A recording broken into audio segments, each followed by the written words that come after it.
अब हम लोग देखेंगे डिफरेंशियल एम्पलीफायर के एप्लीकेशंस के बारे में।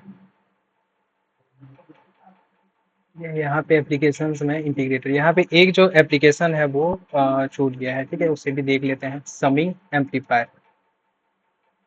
समिंग एम्पलीफायर से पहले मैं आप लोग को एक एप्लीकेशन बता देता हूँ ओपन लूप का, ठीक है। ये बाकी जो एप्लीकेशन है वो जो है वो क्लोज लूप के और जो ओपेम को हम लोग यूज करते हैं वो बेसिकली क्लोज लूप में ही यूज करते हैं। ओपन लूप एप्लीकेशन, और ओपन लूप में हम लोग डिफरेंशियल एम्पलीफायर को जो है वो कॉम्पेरेटर की तरह जो है वो यूज करते हैं। Open loop application, open loop application में हमारा आता है कॉम्पेरेटर, ठीक है। ये आप लोग याद रखेंगे, कॉम्पेरेटर सर्किट, ठीक है। कॉम्पेरेटर सर्किट क्या होता है? कॉम्पेरेटर के केस में सिंपली ये माइनस, ये जो है हमारा, ये हमारा क्या आ जाएगा V1, ये V2, और यहाँ पे ये आ जाएगा हम लोग का V0। यहाँ पे कोई भी जो है हम लोग फीडबैक नहीं दिए हैं, क्यों? क्योंकि ये जो है ओपन लूप है, ओपन लूप एम्पलीफायर है, ठीक है। तो इस केस में जो हमारा आउटपुट आएगा, ठीक है, V0, वो क्या आ जाएगा? AOL V1 माइनस V2 आ जाएगा, ठीक है। दोनों का जो है वो डिफरेंस, सॉरी यहाँ पे ना, ये V1 माइनस V2 कब होता है? जब हम लोग इन्वर्टिंग में जो है वो V2 देते हैं और नॉन इन्वर्टिंग में V1 देते हैं, ठीक है। क्यों? क्योंकि V1 जो है पॉजिटिव आएगा, क्योंकि इसे हम लोग नॉन इन्वर्टिंग में दिए हैं, और V2 जो है वो नेगेटिव आएगा, क्यों? क्योंकि यहाँ पे हम लोग इसे इन्वर्टिंग में कनेक्ट किए हैं। तो जो आउटपुट आउटपुट वोल्टेज है वो V1 माइनस V2 आ जाएगा। तो बेसिकली यहाँ पे ये क्या कर रहा है? ये जो है इन दोनों सिग्नल को क्या कर रहा है? कंपेयर कर रहा है, ठीक है। इसलिए इसे हम लोग क्या बोलते हैं? कंपेरेटर सर्किट बोलते हैं, ठीक है। यहाँ पे ये दोनों इनपुट के डिफरेंस को जो है वो कंपेयर करेगा, इसीलिए इसे हम लोग बोलते हैं कंपेरेटर सर्किट। ये आप लोग याद रखेंगे। उसके बाद आता है closed loop application.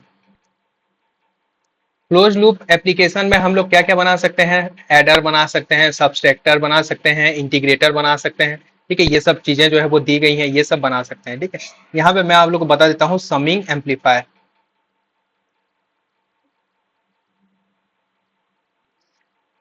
Summing amplifier, summing amplifier क्या होता है? यहाँ पे जो है हम लोग जो इनपुट वोल्टेज है उनको जोड़ते हैं। इसके लिए सर्किट कैसे होगा? देखो, क्लोज लूप है, यानी कि यहाँ पे तो फीडबैक होगा सबसे पहले। ये यहाँ पे जो है हम लोग फीडबैक अप्लाई करेंगे। ये हमारा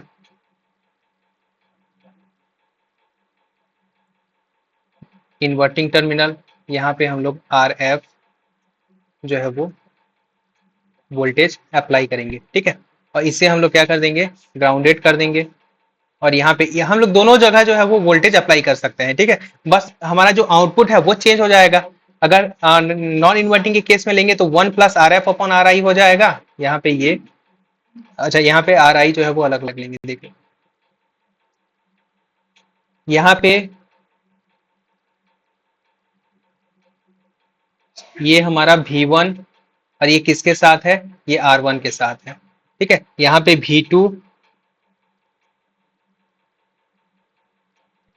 और ये किसके साथ है? ये R2 के साथ है, ठीक है। यहाँ पे V3, ये किसके साथ है? ये R3 के साथ है, ठीक है। मान लेते हैं इस टाइप से जो है ये कनेक्टेड है हम लोग का इनपुट। तब इस केस में जो आउटपुट वोल्टेज V0 हो जाएगा, V0 का वैल्यू क्या आ जाएगा? ये याद रखेंगे आप लोग, minus RF upon RF into, यहाँ पे R आना चाहिए, लेकिन यहाँ पे इनपुट रजिस्टेंस सभी के लिए अलग अलग है। तब यहाँ पे ये क्या आएगा? V1 upon R1 plus V2 upon R2 plus V3 upon R3 आ जाएगा, ठीक है। अगर यहाँ पे हम लोग R1 R2 R3 का वैल्यू इक्वल ले लें, R1 equal to R2 equal to R3 ले लें, तो इस केस में जो V0 है इसका वैल्यू क्या आ जाएगा? Minus RF upon R। मान लेते हैं कि इनका जो कॉमन वैल्यू है वो क्या है? R है, ठीक है। तो ये RF अपॉन R आ जाएगा, और V1 plus V2 plus V3 आ जाएगा। यानी सिंपली जो है यहाँ पे जो भी वोल्टेज हम लोग अप्लाई किए हैं यहाँ पे क्या आ जाएगा, उसका जो है वो एडिशन आ जाएगा। इसीलिए हम लोग इसे एडर की तरह जो है वो यूज करते हैं। ठीक है, simply V1 plus V2 plus V3 आ जाएगा।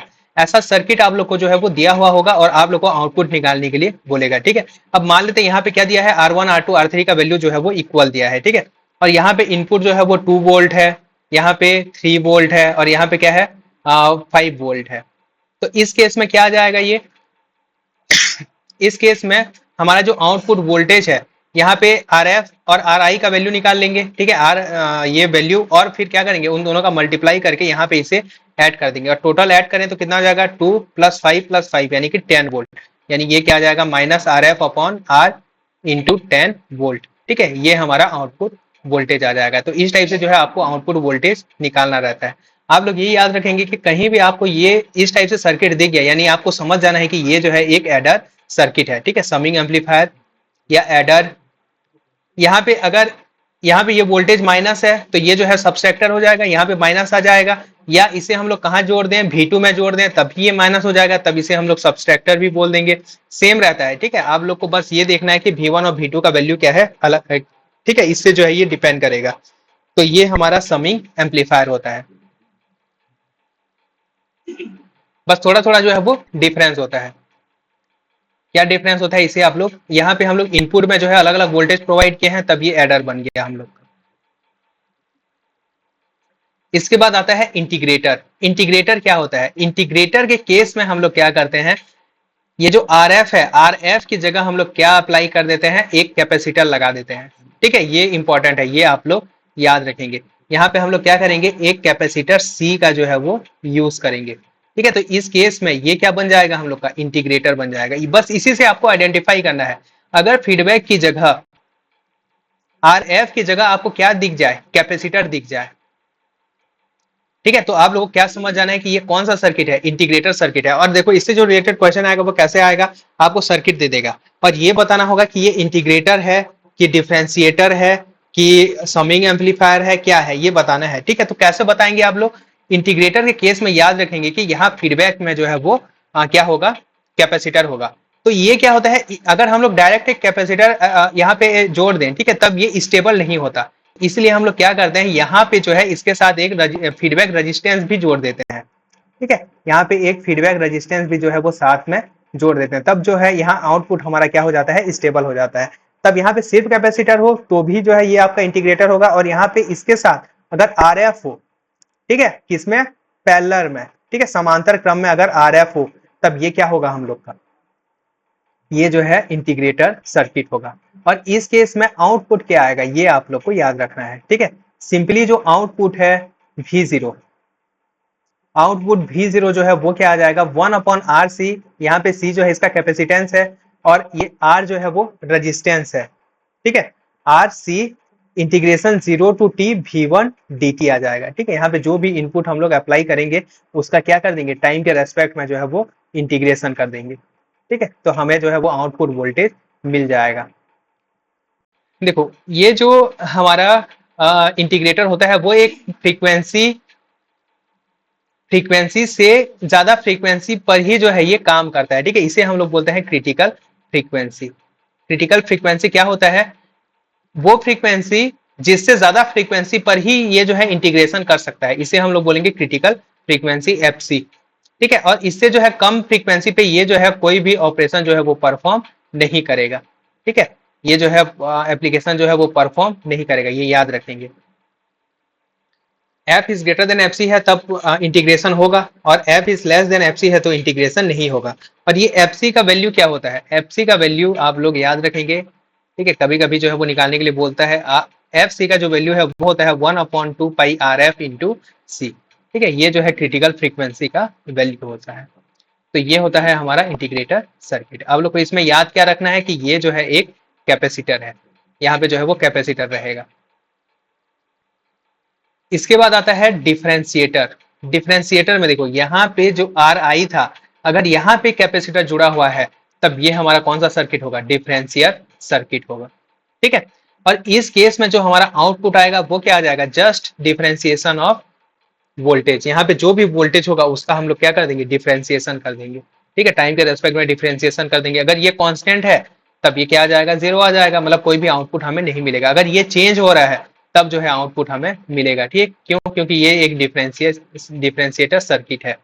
ठीक है, तो ये आप लोग याद रखेंगे।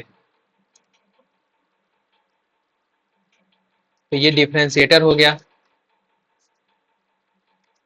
हाँ अच्छा, यहाँ पे ये कंपेरेटर देखो दिया हुआ है। ठीक है, V2 V1, ये जो है क्या करेगा, कंपेयर करेगा दो सिग्नल को। ठीक है, ये जो है दो सिग्नल को कंपेयर करने का काम करेगा। इसका एप्लीकेशन क्या है, as square wave generator. Square wave generator की तरह जो है हम लोग इसको यूज करते हैं। अगर ये इनपुट हम लोग इस टाइप से देंगे तब आउटपुट जो है हमें स्क्वायर वेव के टर्म में मिलेगा। ठीक है, ये याद रखेंगे आप लोग। यहाँ पे इनपुट जो है हम लोग साइनोसोइडियल वेव जो है दिए हैं। ठीक है, प्रत्यावर्ती टाइप का दिए हैं, और आउटपुट जो है हमें स्क्वायर वेव के फॉर्म में मिल रहा है। ये देखो, ये साइन वेव के टर्म जैसा है, और यहाँ पे आउटपुट हमें स्क्वायर वेव के टर्म में मिल रहा है। ठीक है, तो स्क्वायर वेव जनरेटर की तरह हम लोग किसका यूज करते हैं, कंपेरेटर का। ठीक है, कंपेरेटर जो है वो किस तरह से यूज करते हैं हम लोग, स्क्वायर वेव जनरेटर की तरह यूज करते हैं। ठीक है, ये आप लोग याद रखेंगे। तो पूछ देता है कि स्क्वायर वेव जनरेटर जो है वो किस सर्किट से बनता है, तो आप लोग को क्या याद रखना है, कंपेरेटर सर्किट से जो है वो बनता है। और कंपेरेटर क्या होता है, एक ओपन लूप होता है, यहाँ पे जो है वो फीडबैक नहीं रहेगा। ठीक है, तो ये आप लोग को याद रखना है। इसके बाद इसे हाफ वेव रेक्टिफायर की तरह भी हम लोग जो है वो यूज कर सकते हैं।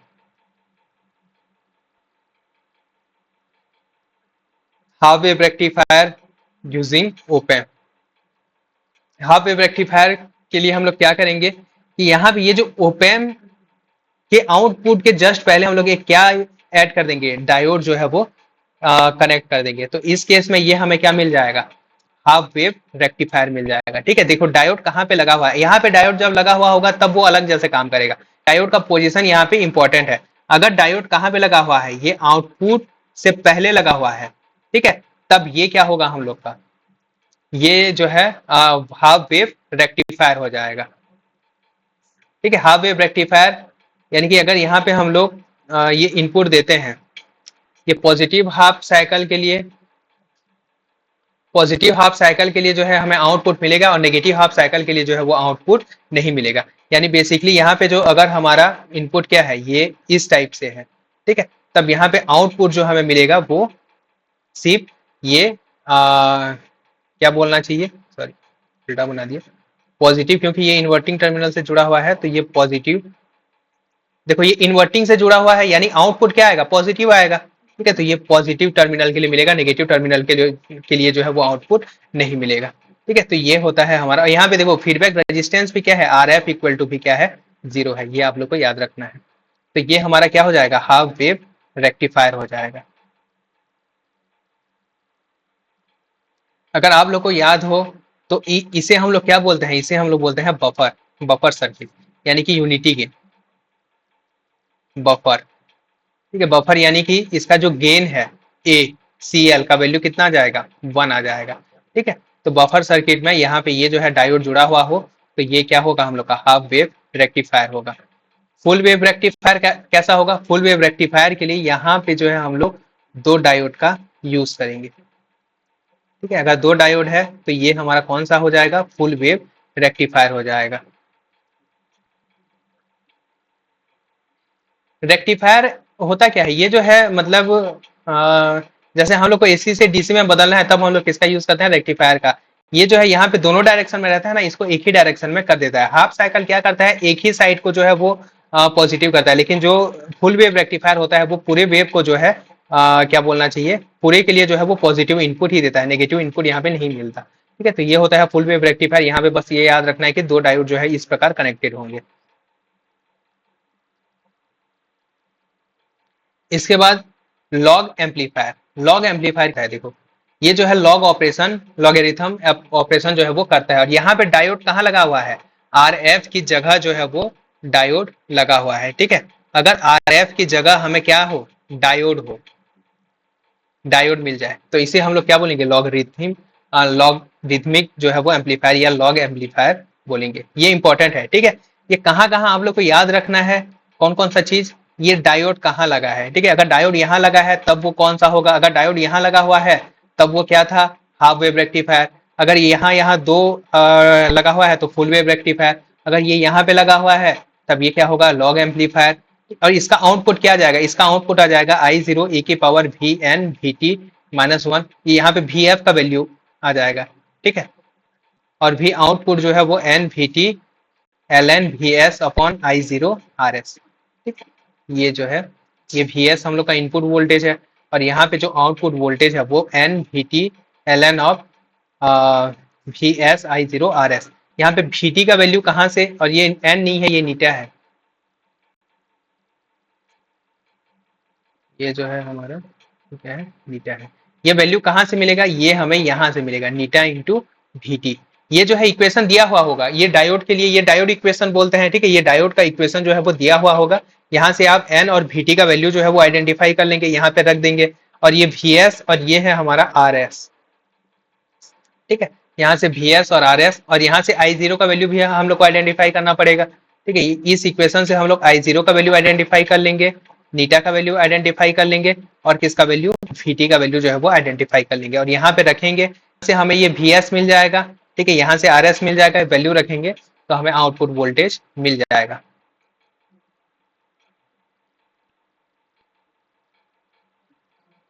इसके बाद आता है फिल्टर। ऑपरेशनल एम्पलीफायर को जो है हम लोग फिल्टर की तरह भी यूज कर सकते हैं, ठीक है। यहाँ पे इसका एक एप्लीकेशन जो है वो छूट गया, ये तो लॉग फंक्शन हो गया, ठीक है। इसे हम लोग एक्सपोनेंशियल फंक्शन की तरह भी यूज कर सकते हैं।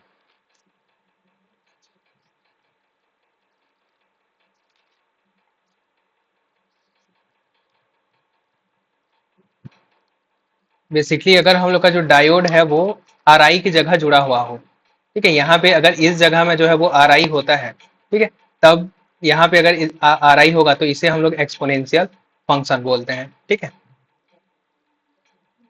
यहाँ पे जुड़ा हुआ होगा। उसके बाद आता है filter, frequency selector circuit that passes specified band of frequency and block a signal outside this band. देखो फिल्टर बेसिकली होता क्या है, ठीक है। अब हमारा जो है एक फ्रीक्वेंसी रेंज में जो है मतलब हम लोग चाहते हैं कि हमारा जो आउटपुट हो वो एक फ्रीक्वेंसी रेंज में मिले, तब हम लोग किसका यूज करते हैं, फिल्टर का यूज करते हैं, ठीक है। फिल्टर जो है वो कई तरह के होते हैं, एक लो पास फिल्टर होता है जो लो सिग्नल को जाने देता है, एक हाई पास फिल्टर होता है जो हाई सिग्नल को जाने देता है, एक बैंड पास फिल्टर होता है जो एक पर्टिकुलर बैंड को ही जो है वो अपने से गुजरने देगा और बाकी को जो है वो ब्लॉक कर देगा, ठीक है। तो ये क्या, इसे हम लोग क्या बोलते हैं, फ्रीक्वेंसी सेलेक्टर बोलते हैं, ठीक है। ये बेसिकली क्या होते हैं, फ्रीक्वेंसी सेलेक्टर होते हैं। हम लोग जो है कोई पार्टिकुलर फ्रीक्वेंसी जो है वो सेलेक्ट करना चाहते हैं, तब हम लोग उस फ्रीक्वेंसी के लिए जो है एक पर्टिकुलर फिल्टर का यूज करेंगे, ठीक है। और ये जो फिल्टर क्या करेगा, पासेस ए स्पेसिफाइड बैंड, एक स्पेसिफाइड बैंड ऑफ फ्रीक्वेंसी को जो है वो पास होने देगा, और बाकी बैंड को क्या, बाकी फ्रीक्वेंसी को क्या कर देगा, ब्लॉक कर देगा, ठीक है। इसे हम लोग बोलते हैं फिल्टर। फिल्टर दो तरह के होते हैं, एक होता है एक्टिव फिल्टर और एक होता है पेसिव फिल्टर। एक्टिव फिल्टर क्या होता है, RC के साथ अगर हम लोग का क्या जुड़ा हो, ओपैम्प के साथ अगर RC जुड़ा हुआ हो तो इसे हम लोग बोलते हैं एक्टिव फिल्टर। ये वर्ड आप लोग याद रखेंगे, एक्टिव फिल्टर। ओपैम्प से रिलेटेड जितना भी फिल्टर होगा वो सब एक्टिव फिल्टर होगा। पेसिव फिल्टर जिसमें सिर्फ R L और C हो, ठीक है। RL और C के कॉम्बिनेशन से भी हम लोग क्या बना सकते हैं, फिल्टर बना सकते हैं। तो ये इस फिल्टर को हम लोग क्या बोलेंगे, पेसिव फिल्टर बोलेंगे, ठीक है। तो ये बेसिकली हम लोग जो है वो एक्टिव फिल्टर के बारे में ही डिस्कशन करेंगे। पहला आता है हम लोग का लो पास फिल्टर, ठीक है। लो पास फिल्टर का अगर सर्किट आप लोग देखेंगे तो ये हमें इस टाइप से देखने को मिलेगा।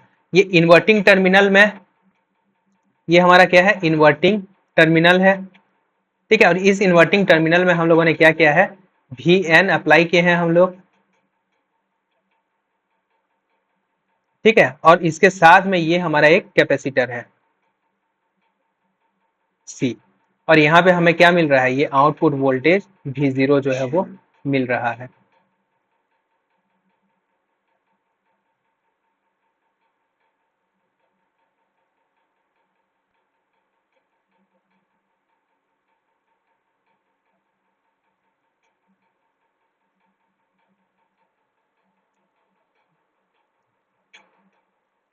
ठीक है, यहाँ पे ये टर्म जो है वो इंपॉर्टेंट है, R1, ये RF ठीक है। और यहाँ पे इन्वर्ट नॉन इन्वर्टिंग टर्मिनल में हम लोग इनपुट देंगे और इसके साथ में क्या होगा, ये कैपेसिटर। ठीक, ये आप लोग देख रहे हैं, ये जो है किस क्रम में है, समांतर क्रम में है। ठीक है, तो ये समांतर क्रम में जो है वो जुड़ा हुआ होगा क्या, कैपेसिटर। तो इस केस में ये जो है वो लो पास फिल्टर जैसा काम करता है। यहाँ पे जो आउटपुट वोल्टेज हो जाएगा वो क्या हो जाएगा, देखो V0 का जो वैल्यू है वो 1+RF। यहाँ पे क्योंकि ये नॉन इन्वर्टिंग टर्मिनल में जुड़ा है तो गेन क्या आ जाएगा, 1+RF आ जाएगा। इसके साथ में ये कैपेसिटर जुड़ा है इसीलिए एक एक्स्ट्रा टर्म आ जाएगा 1/1+I/ओमेगा CR और V इन। ठीक है, ये वैल्यू आ जाएगा। और यहाँ पे जो है गेन, ये क्या आ जाएगा, जो टोटल गेन होता है ये हम लोग का ये नॉन इन्वर्टिंग गेन है और इसके साथ जो है ये 1+1+I/ओमेगा CR 1/1+I/ओमेगा CR एक्स्ट्रा टर्म आ जाएगा। यहाँ पे एक टर्म आता है कट ऑफ फ्रीक्वेंसी।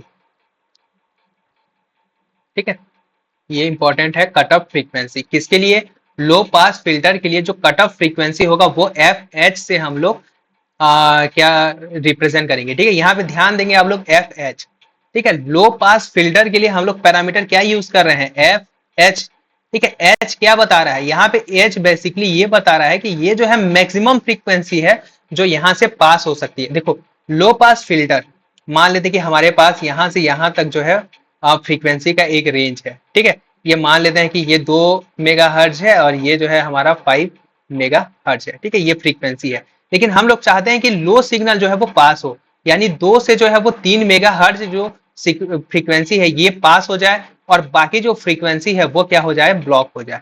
हम लोग ये चाहते हैं। ठीक है, तब हम लोग क्या डिसाइड करेंगे कि ये जो 3 मेगाहर्ट्ज है ये हमारा क्या हो जाएगा, मैक्सिमम फ्रीक्वेंसी हो जाएगा। ठीक है, हम लोग चाहते हैं कि 3 मेगाहर्ट्ज तक जो है वो पास हो और उसके ऊपर का क्या हो जाए, ब्लॉक हो जाए। तो ये जो FH है हम लोग कैसे डिसाइड करेंगे, ये R और C के वैल्यू से जो है वो डिसाइड करेंगे। ठीक है, तो ये होता है हमारा कट ऑफ फ्रीक्वेंसी। और याद रखेंगे लो पास फिल्टर है तो FL नहीं आएगा यहाँ पे। ठीक है, यहाँ पे क्या आएगा, FH आएगा, यानी कि ये हाईएस्ट फ्रीक्वेंसी जो यहाँ से क्या हो सके, पास हो सके। अगर F is less than FH है तब जो है ये सिग्नल पास हो जाएगा। अगर F is greater than FH है तब ये सिग्नल जो है वो पास नहीं होगा। ठीक है, यहाँ पे देखो ये लिखा हुआ है allow to pass low frequency. ठीक है, ये जो है लो फ्रीक्वेंसी को क्या होने देगा, पास होने देगा और हाई फ्रीक्वेंसी को क्या कर देगा, ब्लॉक कर देगा। ठीक है, हाई फ्रीक्वेंसी को ये ब्लॉक कर देगा, कम आवृत्ति के सिग्नल को जो है पार होने देगा और उच्च आवृत्ति के सिग्नल को जो है वो रोक देगा। इसका मैं अगर आप लोग को ग्राफ दिखाऊं तब ये जो आउटपुट है हमें कहाँ मिलेगा, या फिर जो ये गेन है ये हमें कहाँ मिलेगा, गेन के लिए ये जो बेसिकली है ये खींचा गया है ग्राफ। ठीक है, ये गेन है एन, ये जो है ए। ठीक है, गेन और फ्रीक्वेंसी के बीच में जो है वो ग्राफ खींचा गया है। तब यहाँ पे FH तक तो हम लोग को मिलेगा। ठीक है, लेकिन इसके बाद जो है ये क्या हो जाएगा, कम हो जाएगा। और FH पे जो गेन होता है ये आप लोग याद रखेंगे कि कट ऑफ फ्रीक्वेंसी पे जो गेन होता है वो हमेशा -3 dB डाउन हो जाता है। ठीक है, जितना ये वैल्यू रहता है उससे जो है वो -3 dB डाउन हो जाएगा। यानी यहाँ पे अगर ये जो गेन है ये क्या है, AF है। ठीक है, ये जो है AF है ये गेन, तब यहाँ पे ये जो गेन होगा वो क्या हो जाएगा, AF -3 dB आ जाएगा। ठीक है, इसे हम लोग बोलते हैं 3 dB डाउन।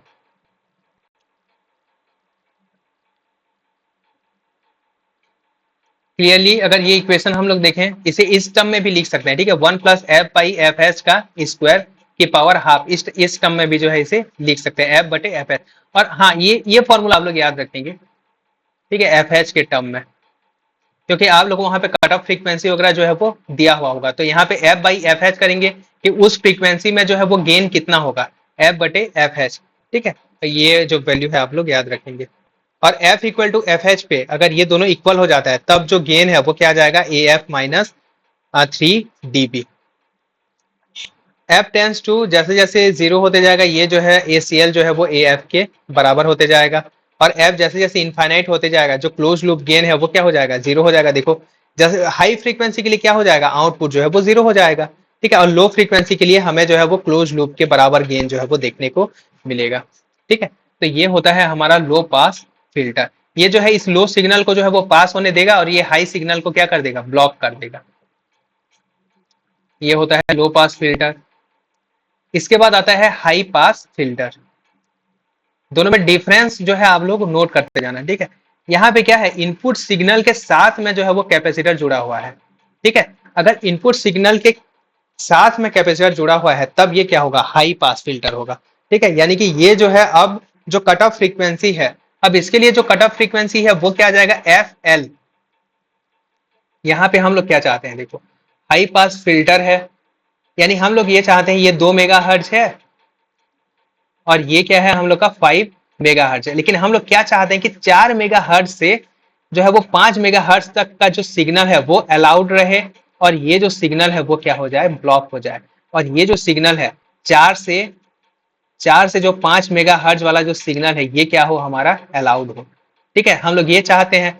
तब यहाँ पे जो 4 मेगाहर्ट्ज है ये हमारा क्या हो जाएगा, ये जो 4 मेगाहर्ट्ज है इसी को हम लोग क्या बोलेंगे, एफ एल बोलेंगे, यानी लोवेस्ट फ्रीक्वेंसी जो इस फिल्टर से होकर पास हो सकता है, इसलिए यहाँ पे एफ एल लिखा हुआ है। ठीक है, यहाँ पे हाई पास फिल्टर के लिए एफ एल आएगा, ये आप लोग याद रखेंगे। ठीक है, लोवेस्ट फ्रीक्वेंसी आएगा और इसका वैल्यू क्या आ जाएगा, 1/2 पाई जैसे पहले था।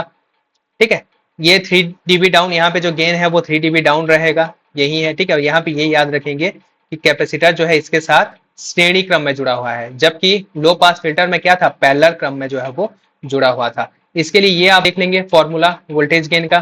ठीक है, 1+FL, वहां पे देखेंगे तो F/FH था। ठीक है, इस केस में क्या आ जाएगा, FL/F आ जाएगा का स्क्वायर की पावर हाफ। ठीक है, और ये जो है ये नॉर्मल फीडबैक, मतलब नॉर्मल फीडबैक के केस में जो है वोल्टेज गेन है। ठीक है, ये आर एफ के लिए, मतलब ये वाला, ये 1+RF/R। ठीक है, ये जो है आर एफ का वैल्यू है। यहाँ पे जो फेज डिफरेंस आएगा थीटा का जो वैल्यू है वो tan−1 FL/F आएगा। ठीक है, ये आप लोग याद रखेंगे। इस केस में हम लोग फेज डिफरेंस नहीं देखे क्या, यहाँ पे आप लोग याद रखेंगे कि जो फेज डिफरेंस है थीटा इक्वल टू आ जाएगा tan−1 F/FH आ जाएगा।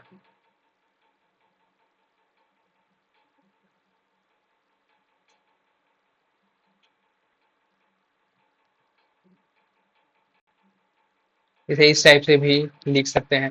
इस केस में क्या होगा, जब फ्रीक्वेंसी 0 होगा तब जो है हमें आउटपुट नहीं मिलेगा, इस सिग्नल को ये क्या कर देगा, ब्लॉक कर देगा।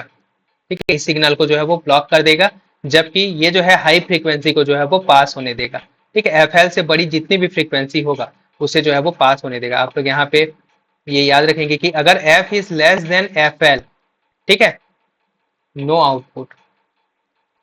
ठीक है, या फिर ये जो है परफॉर्म नहीं करेगा, और F is greater than F L, low frequency से अगर ज्यादा है तब जो है हमें आउटपुट मिलेगा। ये आप लोग याद रखेंगे, ये होता है हमारा हाई पास फिल्टर। अब देखो ऑल पास फिल्टर जो सभी सिग्नल को पार होने दे उसे हम लोग क्या बोलेंगे, ऑल पास फिल्टर। जो पूरा 2 से लेके 5 तक सभी जो फ्रीक्वेंसी है सभी को क्या होने दे, पार होने दे। ठीक है, सभी जो है वो अलाउड हो, इसे हम लोग बोलते हैं ऑल पास फिल्टर। ठीक है, ये देख सकते हैं इसका सर्किट, ये यहाँ पे दोनों में जो है वो कॉमन इनपुट अप्लाई कर देंगे हम लोग। ठीक है, और यहाँ पे inverting sorry non inverting terminal के साथ जो है वो कैपेसिटर जोड़ देंगे, तो ये हमारा होता है ऑल पास फिल्टर। ये सर्किट बस आप लोग थोड़ा सा याद रखेंगे। ठीक है, कि सर्किट में जो है वो क्या डिफरेंस आ रहा है।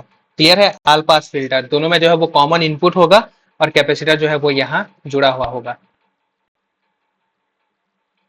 इसके बाद आता है हम लोग का बैंड पास फिल्टर। अच्छा, इसमें बैंड पास फिल्टर जो है छोड़ दिया है, मैं यहाँ पे आप लोग को बता देता हूँ बैंड पास फिल्टर।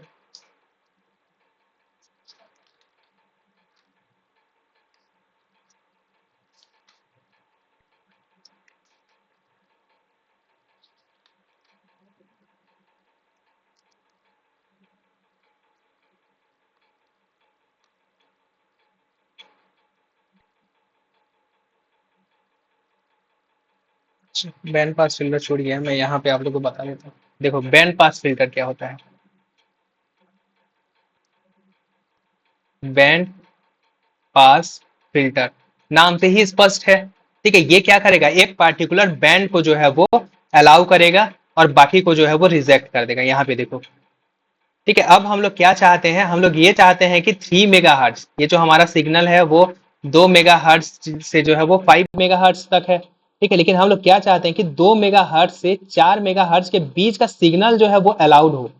ठीक है, ये और बाकी सिग्नल जो है वो क्या हो जाए, ब्लॉक हो जाए।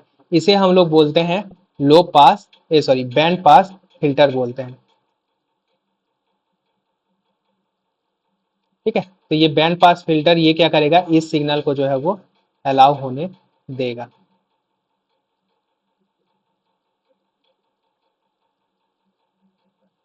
थ्री मेगा से ये जो है इसे हम लोग क्या चाहते हैं कि ये अलाउ होने दे, ये जो है वो अलाउड रहेगा और बाकी जो है वो क्या रहेगा, रिजेक्टेड रहेगा। ठीक है, तो इसे हम लोग बोलेंगे बैंड पास फिल्टर। और बेसिकली बैंड पास फिल्टर के केस में हम लोग क्या करेंगे, एक जो है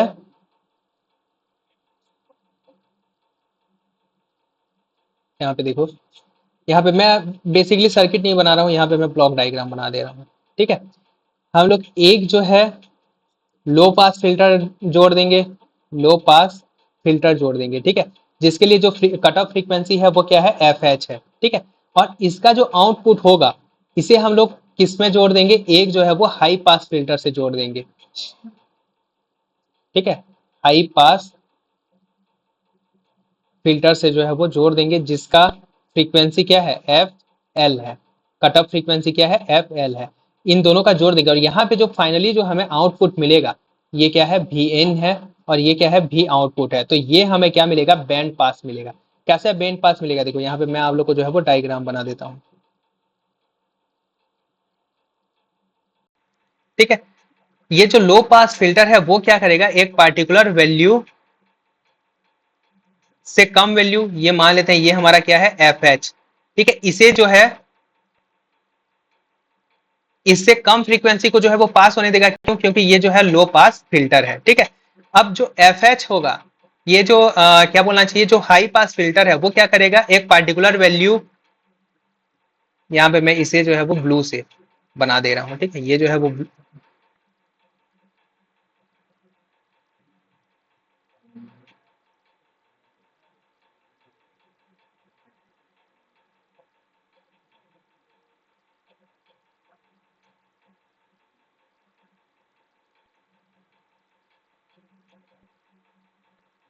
ये इस टाइप से, इसे जो मैं ब्लू पेन से बना दे रहा हूँ, किसको, हाई पास फिल्टर को। तो हाई पास फिल्टर क्या करेगा, ये जो है ये हाई फ्रीक्वेंसी के सिग्नल को जो है वो अप्लाई करने देगा। ठीक है, ये जो है हमारा क्या हो जाएगा, एफ एल हो जाएगा। यानी कि अब इस केस में क्या हो जाएगा, ये सिग्नल भी रिजेक्ट हो जाएगा, ये सिग्नल भी रिजेक्ट हो जाएगा। ये सिग्नल को कौन रिजेक्ट करेगा, लो पास फिल्टर। इस सिग्नल को कौन रिजेक्ट करेगा, हाई पास फिल्टर। यानी कि ये जो बीच वाला जो सिग्नल है ये क्या होगा, ये अलाउड होगा। ठीक है, और इसे ये पार्टिकुलर जो बैंड है ये जो है वो अलाउड रहेगा। ठीक है, तो यहाँ पे अगर ऐसा फिल्टर बनाना है तो एफ एल का जो वैल्यू है वो क्या होना चाहिए, जो भी लोअर फ्रीक्वेंसी है उसके बराबर होना चाहिए, और एफ एच का वैल्यू क्या होना चाहिए, जो भी हायर फ्रीक्वेंसी हम लोग को लेना है। ठीक है, दोनों का जो वैल्यू है ये फिक्स कर देंगे हम लोग। ठीक है, तो हमें जो है वो क्या मिल जाएगा, बैंड पास फिल्टर मिल जाएगा। यहाँ पे एक कंडीशन अगर आप लोग देख रहे हैं तो क्या है, एफ एल का जो वैल्यू है वो लेस देन क्या होना चाहिए, एफ एच होना चाहिए। ठीक है, तब इस केस में ये जो है वो बैंड पास फिल्टर की तरह काम करेगा। मैं यहाँ आप लोग को एक और फिल्टर के बारे में बता देता हूँ, जिसे हम लोग बोलते हैं बैंड रिजेक्ट फिल्टर। अब ये बैंड रिजेक्ट फिल्टर क्या होगा, नाम से ही स्पष्ट है, ये जो है एक पार्टिकुलर बैंड को क्या करेगा, रिजेक्ट करेगा। ठीक है, बैंड रिजेक्ट फिल्टर ये बेसिकली कब मिलेगा हमें, जब एफ एल जो है वो ग्रेटर देन क्या हो, एफ एच हो। ठीक है, अगर ये एफ एल का वैल्यू ज्यादा हो, इस केस में ग्राफ कैसे दिखेगा, देखो यहाँ पे मैं ग्राफ से जो है बता दे रहा हूँ। इस केस में ये जो ग्राफ है हमें इस टाइप से देखने को मिलेगा। ये जो है हमारा लो पास फिल्टर के लिए एफ एच, और एफ एच का वैल्यू जो है वो कम है किससे, एफ एल से। मान लेते हैं कि ये क्या है, हम लोग का एफ एल है। ठीक है, यानी कि ये जो है यहाँ से जो है ये हमें देखने को मिलेगा। तब इस केस में अब क्या हुआ, ये बीच का जो पोर्शन है, अब ये पोर्शन अलाउड है। ठीक है, ये पोर्शन अलाउड है और ये पोर्शन अलाउड है। अब बीच वाला जो पोर्शन है वो क्या होगा, अलाउड नहीं होगा। हाँ, यहाँ पे इसे कनेक्ट भी कैसे करना है ये भी देखो। यहाँ पे हम लोग का क्या होगा, लो पास फिल्टर होगा जिसके लिए एफ एच फ्रीक्वेंसी होगा।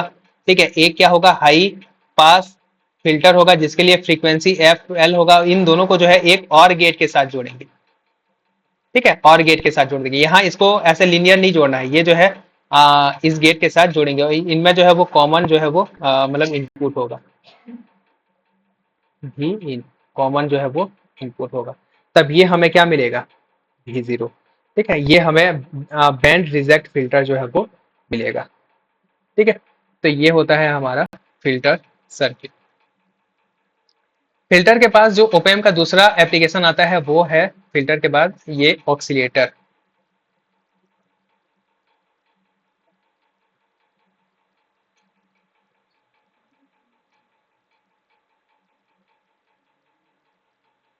अब देखो ऑक्सीलेटर, ये ऑक्सीलेटर क्या होता है,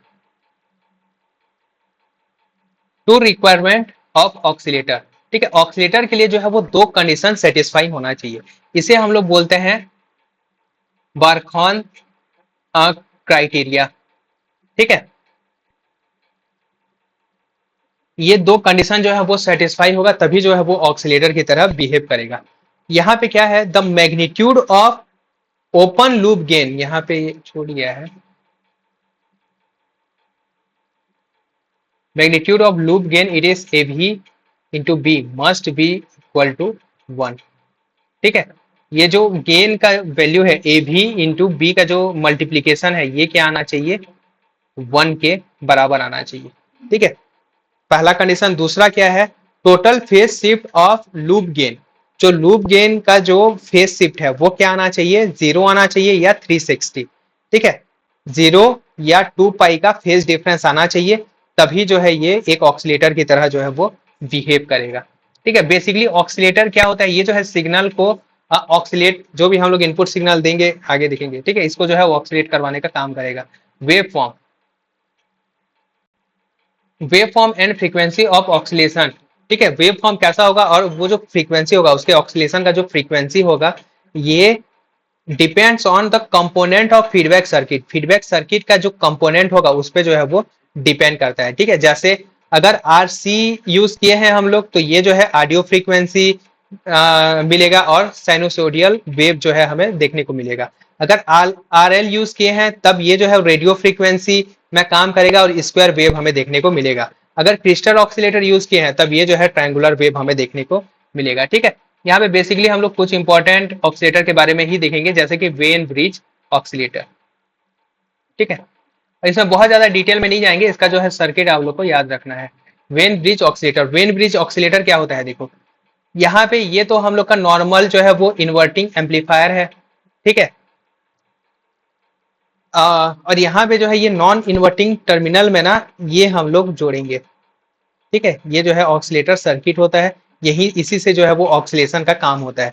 अगर आप लोग देखेंगे तो रेजिस्टेंस के साथ ये कैपेसिटर जो है वो पैरेलल जुड़ा हुआ है और यहाँ पे कैपेसिटर के साथ ये जो रेजिस्टेंस है ये समांतर क्रम में जुड़ा हुआ है और दोनों जो है फिर से ये यहाँ पे जुड़े हुए हैं, तो ये जो होगा, ठीक है, इसे हम लोग बोलेंगे वेन ब्रिज ऑक्सीलेटर बोलेंगे। ठीक है, और इसके लिए हमें जो है ये इसके लिए इस ऑपरेशन के लिए आप लोग याद रखेंगे कंडीशन क्या है, आर एफ का जो वैल्यू है वो 2R1 के बराबर होना चाहिए। ठीक है, यहाँ पे ये जो आर एफ है इसका वैल्यू क्या होना चाहिए, 2R1 के बराबर होना चाहिए। यही कुछ चीज जो है वो इंपॉर्टेंट है वेन ब्रिज ऑक्सीलेटर के बारे में। ये सर्किट देखे आपको पता लग जाना चाहिए कि ये वेन ब्रिज ऑक्सीलेटर है, और दूसरा ये कि ये जो इसके लिए जो गेन है ये होता है। ठीक है, और बी का जो वैल्यू है ये इस टाइप से हम लोग निकालते हैं और ए बी का जो वैल्यू है ये 1 आता है यहाँ पे। ठीक है, और इसके लिए क्या कंडीशन होना चाहिए, आर एफ का वैल्यू जो है वो 2R1 के बराबर आना चाहिए। इसके बाद आता है phase shift oscillator. Phase shift oscillator के लिए यहाँ पे ये इसके लिए जो सर्किट है ये आर और सी, आर और सी, आर और सी जो है ये इस तरह से समांतर क्रम में जो है वो जुड़े हुए होने चाहिए। ठीक है, और इस केस में ए भी का वैल्यू ये होता है, यहाँ पे ये फीडबैक जो है यहाँ पे ये हम लोग फीडबैक नहीं दिए हैं। ठीक है, यहाँ पे ये फीडबैक है और ये आप लोग को याद रखना है, ये जो है इसका फ्रीक्वेंसी हो जाएगा और इसका जो वैल्यू है आर एफ बाई R1 का, इसके लिए जो कंडीशन है वो क्या है, यहाँ पे अगर इससे हम लोग ऐसा लिखें तो आर एफ का जो वैल्यू है, आर एफ का जो वैल्यू है वो किसके बराबर होना चाहिए, 29R1 के बराबर होना चाहिए। ठीक है, फेज शिफ्ट ऑक्सीलेटर के लिए। जबकि वेन ब्रिज ऑक्सीलेटर के लिए क्या था, आर एफ का जो वैल्यू है वो 2R1 के बराबर था। ठीक, तो ये जो है आप लोग को ओपेम के इम्पोर्टेंट टॉपिक्स थे। ठीक है, ओपेम में इतना ही हमारे लिए सफिशियंट है। ठीक है, अब बाकी इससे रिलेटेड जो है वो कुछ न्यूमेरिकल क्वेश्चन जो है वो दिए गए हैं। मैं यहाँ पे जो है ये पीडीएफ जो है आप लोग को प्रोवाइड कर दूंगा। ठीक है, बेसिकली यहाँ पे जो है हम लोग का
ये थोड़ा बहुत ही मतलब बड़ा पीडीएफ है ना, इसलिए इसमें जो है वो लोडिंग लेने में टाइम लग रहा है। मैं इससे ना